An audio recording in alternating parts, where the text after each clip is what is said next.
بسم اللہ الرحمن الرحیم۔ حضرت عبداللہ بن عمر رضی اللہ تعالیٰ عنہ سے روایت ہے کہ رسول اللہ صلی اللہ علیہ وسلم نے فرمایا، مسجد کی آواز جہاں جہاں تک پہنچتی ہے وہاں تک اس کی مغفرت کر دی جاتی ہے۔ ہر جاندار اور بے جان جو اس کی اذان کو سنتے ہیں اس کے لیے مغفرت کی دعا کرتے ہیں۔ ایک روایت میں ہے کہ ہر جاندار اور بے جان اس کی اذان کا جواب دیتے ہیں۔ حضرت معاویہ رضی اللہ تعالیٰ عنہ فرماتے ہیں کہ میں رسول اللہ صلی اللہ علیہ وسلم کو یہ ارشاد فرماتے ہوئے سنا،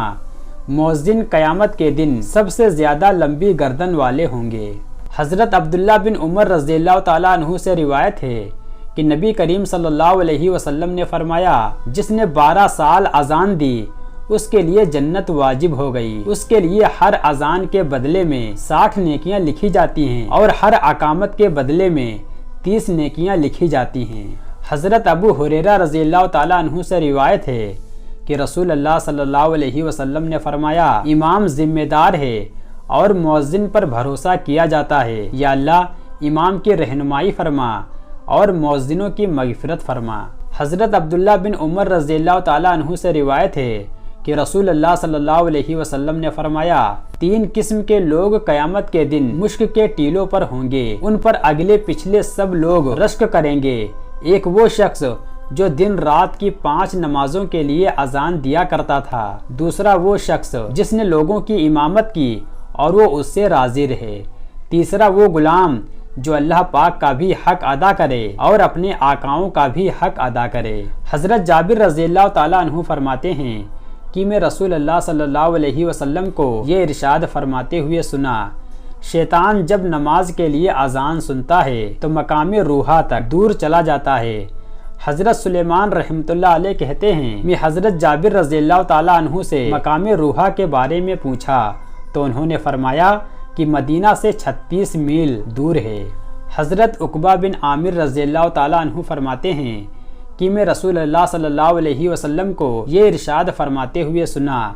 تمہارا رب اس بکری چرانے والے سے بے حد خوش ہوتے ہیں جو کسی پہاڑ کی چوٹی پر اذان کہتا ہے اور نماز پڑھتا ہے۔ اللہ تعالیٰ فرشتوں سے فرماتے ہیں، میرے اس بندے کو دیکھو، اذان کہہ کر نماز پڑھ رہا ہے، سب میرے ڈر کی وجہ سے کر رہا ہے، میں نے اپنے بندے کی مغفرت کر دی اور جنت کا داخلہ طے کر دیا۔ حضرت سہل بن سعد رضی اللہ تعالیٰ عنہ سے روایت کرتے ہیں کہ رسول اللہ صلی اللہ علیہ وسلم نے فرمایا، 2 وقتوں کی دعائیں رد نہیں کی جاتی، ایک اذان کے وقت، دوسرے اس وقت جب گھماسان کی لڑائی شروع ہو جائے۔ حضرت ابو ہریرہ رضی اللہ تعالیٰ عنہ سے روایت ہے کہ ہم رسول اللہ صلی اللہ علیہ وسلم کے ساتھ تھے، حضرت بلال رضی اللہ تعالیٰ عنہ اذان دینے کے لیے کھڑے ہوئے، جب اذان دے چکے تو رسول اللہ صلی اللہ علیہ وسلم نے فرمایا، جو شخص یقین کے ساتھ ان جیسے کلمات کہے جو مؤذن نے اذان میں کہے ہیں وہ جنت میں داخل ہوگا۔ حضرت عبداللہ بن عمر رضی اللہ تعالیٰ عنہ فرماتے ہیں کہ ایک شخص نے عرض کیا، یا رسول اللہ، اذان کہنے والے ہم سے اجر و ثواب میں بڑھے ہوئے ہیں، کیا کوئی ایسا عمل ہے کہ ہمیں بھی اذان دینے والی فضیلت مل جائے؟ رسول اللہ صلی اللہ علیہ وسلم نے فرمایا، وہی کلمات کہا کرو جو مؤذن کہتے ہیں، پھر جب تم اذان کا جواب دے چکو تو دعا مانگو، جو مانگو گے وہ دیا جائے گا۔ حضرت انس بن مالک رضی اللہ تعالیٰ عنہ سے روایت ہے کہ رسول اللہ صلی اللہ علیہ وسلم نے فرمایا، اذان اور اقامت کے درمیانی وقت میں دعا رد نہیں ہوتی یعنی قبول ہوتی ہے۔ صحابہ کرام نے عرض کیا، یا رسول اللہ، ہم دعا کیا مانگیں؟ تو آپ صلی اللہ علیہ وسلم نے فرمایا، اللہ تعالیٰ سے دنیا و آخرت کی عافیت مانگا کرو۔ حضرت جابر رضی اللہ تعالیٰ عنہ سے روایت ہے کہ رسول اللہ صلی اللہ علیہ وسلم نے فرمایا، جب نماز کے لیے اقامت کہی جاتی ہے تو آسمان کے دروازے کھول دیے جاتے ہیں اور دعا قبول کی جاتی ہے۔ حضرت ابو ہریرہ رضی اللہ تعالیٰ عنہ روایت کرتے ہیں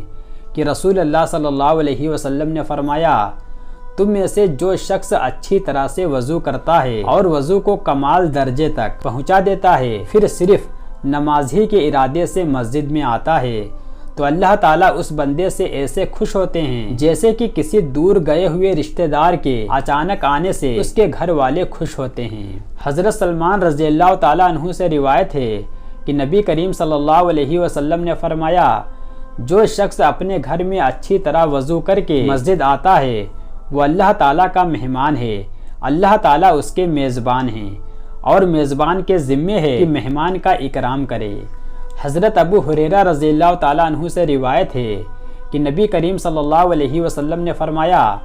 جب تم میں سے کوئی شخص اپنے گھر سے میری مسجد کے لیے نکلتا ہے تو اس کے گھر واپس ہونے تک ہر قدم پر ایک نیکی لکھی جاتی ہے اور دوسرے قدم پر ایک برائی مٹائی جاتی ہے۔ حضرت ابو ہریرہ رضی اللہ تعالیٰ عنہ روایت کرتے ہیں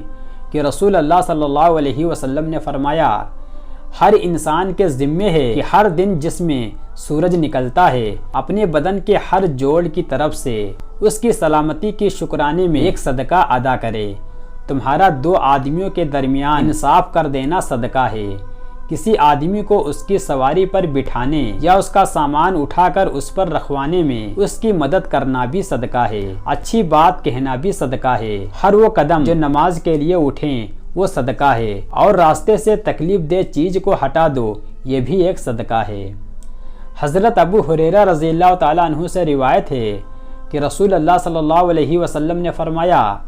قیامت کے دن اللہ پاک ان لوگوں کو جو اندھیروں میں مسجد کی طرف جاتے ہیں چاروں طرف پھیلنے والے نور سے منور فرمائیں گے۔ حضرت ابو ہریرہ رضی اللہ تعالیٰ عنہ روایت کرتے ہیں کہ رسول اللہ صلی اللہ علیہ وسلم نے فرمایا اندھیروں میں با کثرت مسجدوں میں جانے والے لوگ ہی اللہ تعالیٰ کی رحمت میں غوطہ لگانے والے ہیں۔ حضرت بریدہ رضی اللہ تعالیٰ عنہ روایت کرتے ہیں کہ نبی کریم صلی اللہ علیہ وسلم نے فرمایا جو لوگ اندھیرے میں با کثرت مسجدوں کو جاتے رہتے ہیں ان کو قیامت کے دن پورے نور کی خوشخبری سنا دیجیے۔ حضرت ابو ہریرہ رضی اللہ تعالیٰ عنہ سے روایت ہے کہ رسول اللہ صلی اللہ علیہ وسلم نے فرمایا کیا میں تمہیں ایسے عمل نہ بتلاؤں جن کی وجہ سے اللہ تعالیٰ گناہوں کو مٹاتے ہیں اور درجے بلند فرماتے ہیں؟ صحابہ نے عرض کیا یا رسول اللہ ضرور بتلائیے۔ ارشاد فرمایا ناگواری و مشقت کے باوجود کامل وضو کرنا، مسجد کی طرف کثرت سے قدم اٹھانا اور نماز کے بعد دوسری نماز کے انتظار میں رہنا یہی حقیقی رباط ہے۔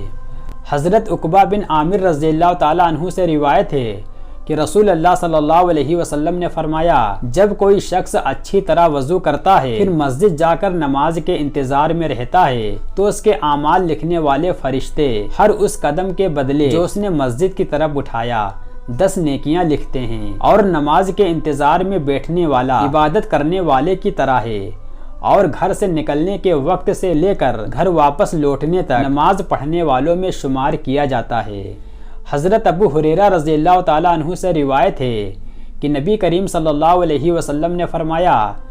تم میں سے وہ شخص اس وقت تک نماز کا ثواب پاتا رہتا ہے جب تک کہ وہ نماز کے انتظار میں رہتا ہے، فرشتے اس کے لیے یہ دعا کرتے رہتے ہیں یا اللہ اس کی مدد فرمائیے اور اس پر رحم فرمائیے۔ نماز پڑھنے کے بعد بھی جب تک نماز کی جگہ باوضو بیٹھا رہتا ہے فرشتے اس کے لیے یہی دعا کرتے رہتے ہیں۔